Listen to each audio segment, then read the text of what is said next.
Today we are going to read the next poem, the last poem of class 11th Hornbill, that is Father to Son, और ये लिखा है Elizabeth Jennings ने। Dear students, जो इस poem की कथा वस्तु है, तो थीम है वो जनरेशन गैप है।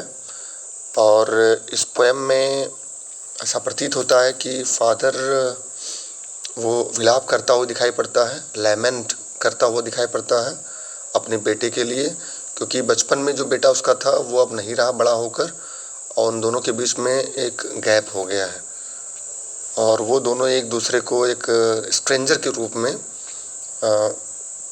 इंटरेक्ट करते हैं।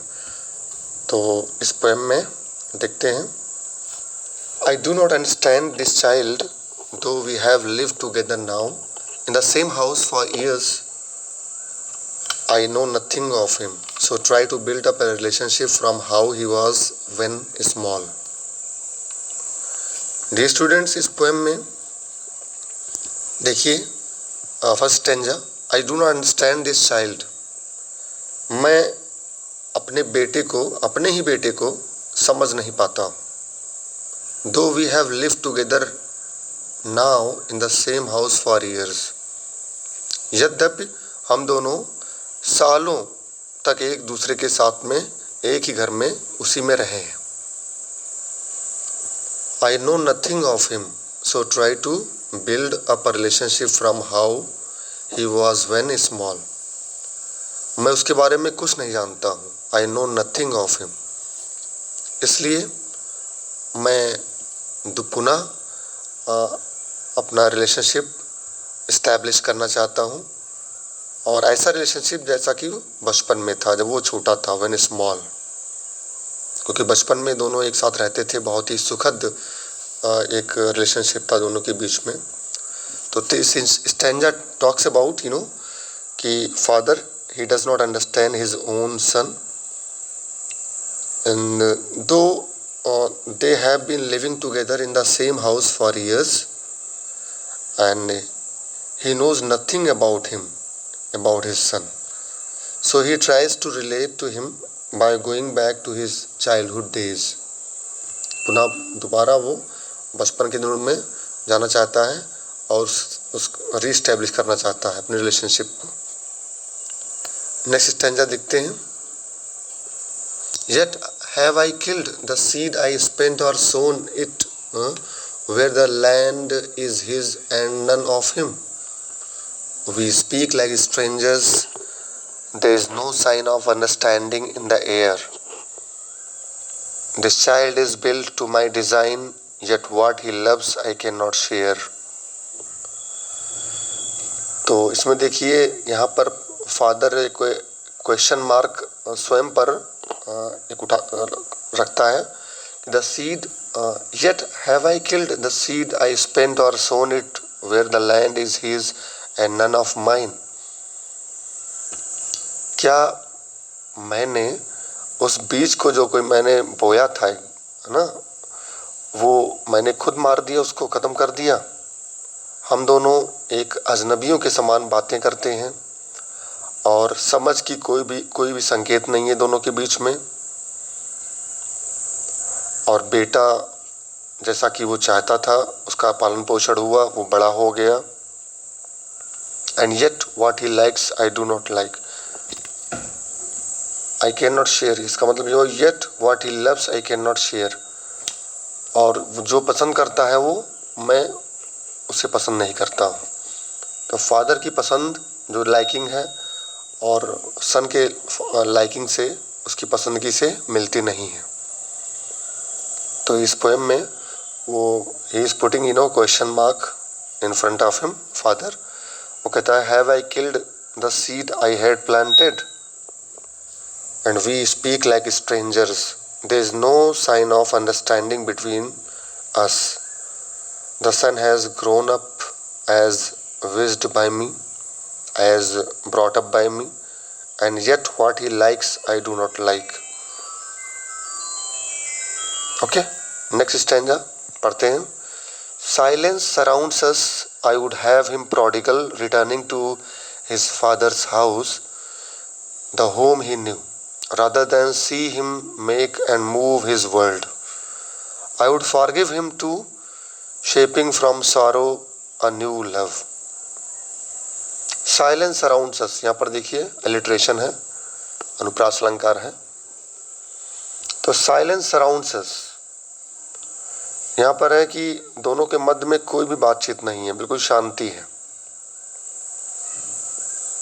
और यहाँ पर prodigal word, new word use किया गया है, इसका मतलब होता है फिजूल खर्ची। ये एक एल्यूज़न है, एक लिटरेरी डिवाइस भी है।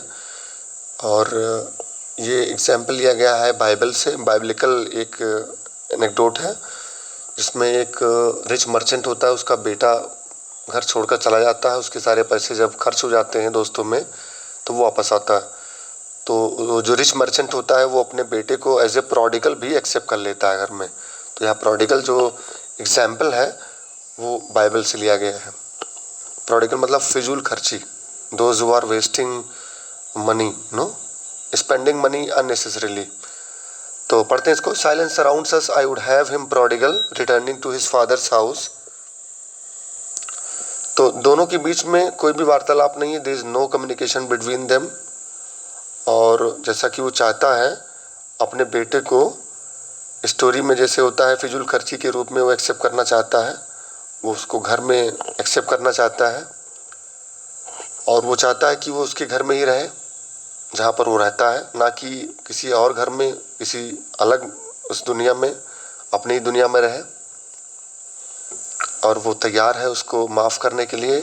कहता है I would forgive him too, मैं से माफ़ भी कर दूंगा, क्षमा भी कर दूंगा।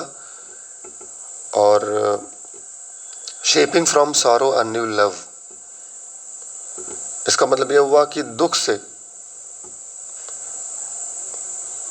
मतलब उसको दुख से एक हार्दिक, एक अच्छी, मतलब एक रिलेशनशिप वो रिस्टैब्लिश करेगा। मतलब प्रेम का एक आपस में रिलेशनशिप वो बिल्ड करेगा। आगे देखिए। तो hope you must have understood this one. Silence surrounds us. There is no communication between us. I wish my son, like the prodigal, come back rather than making his own different world and living in that. I am ready to forgive him and form a very affectionate, a very cordial relationship with him.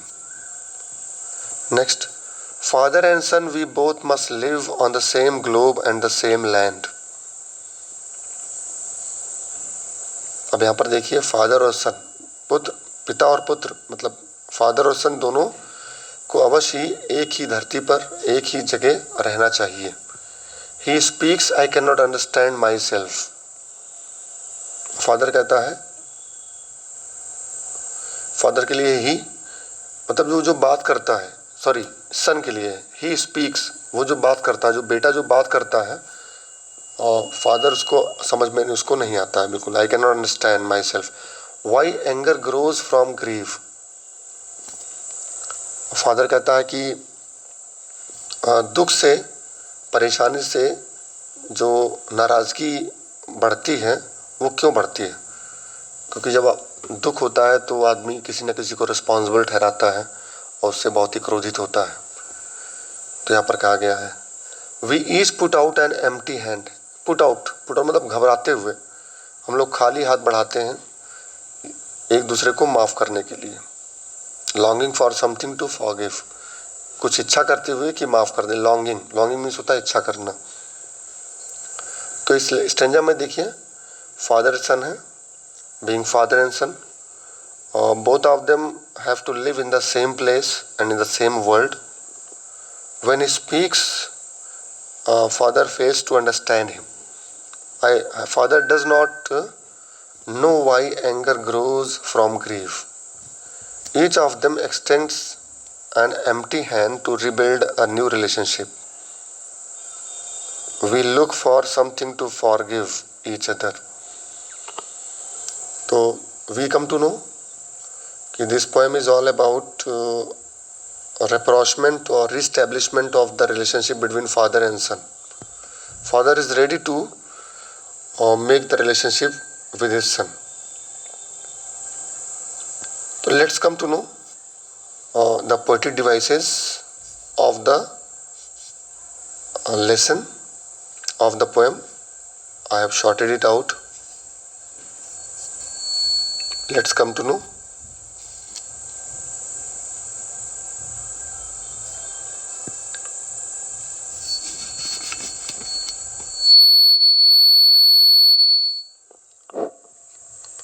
See, I have shorted out this one.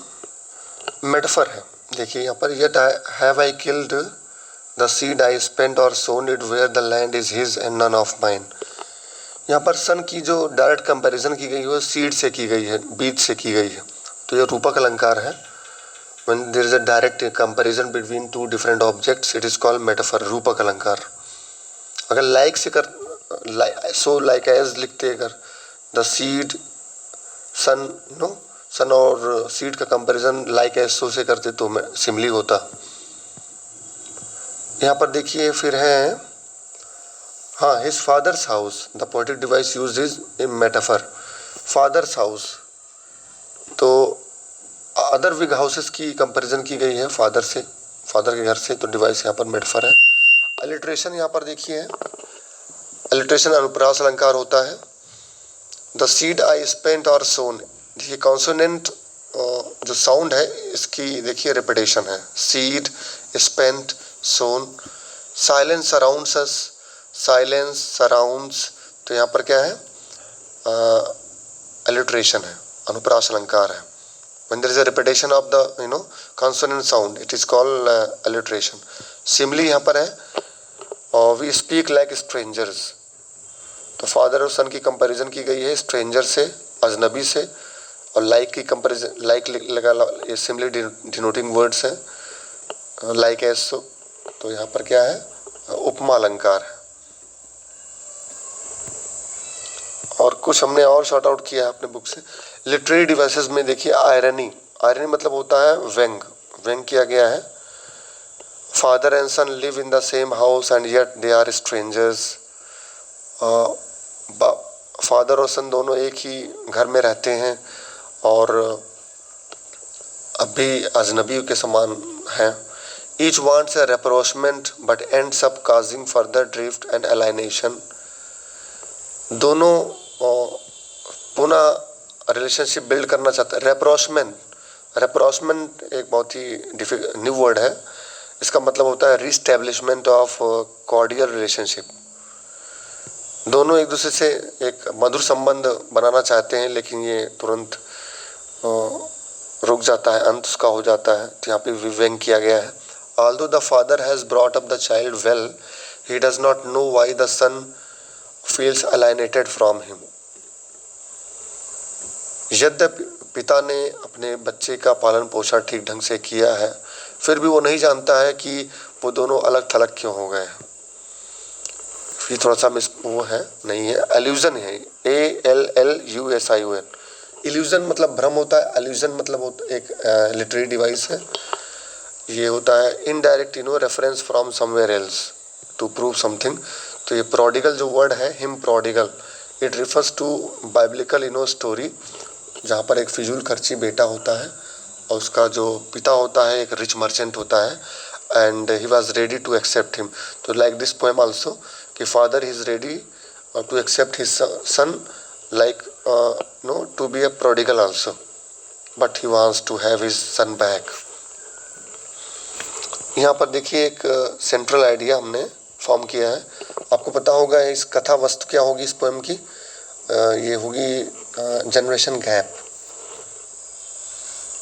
Okay, कि father and son both of them when they are dependent with, when son is dependent then he feels very happy, comfortable with his father, but with the growth, when he gets adult, then both of them they are losing the same relationship.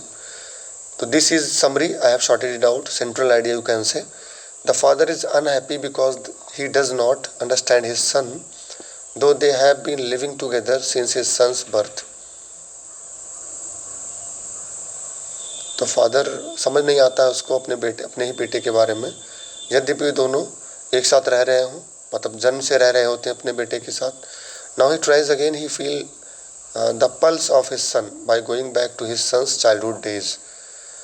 वो पुनः अपने बेटे की बारे में जानना चाहता है। Feel the pulse of his सन, उसके माइंडसेट को जानना चाहता है पुनः बचपन में जाकर याद करके। He is hopeful that he can glean some lost points from that age. तो ये बहुत ही आशान्वित है, मतलब आशा उसको है कि वो उस एज में जाकर उन चीज़ों को रिट्रीव कर सकता है, पा सकता है, glean, to get back. He compares his son to a plant.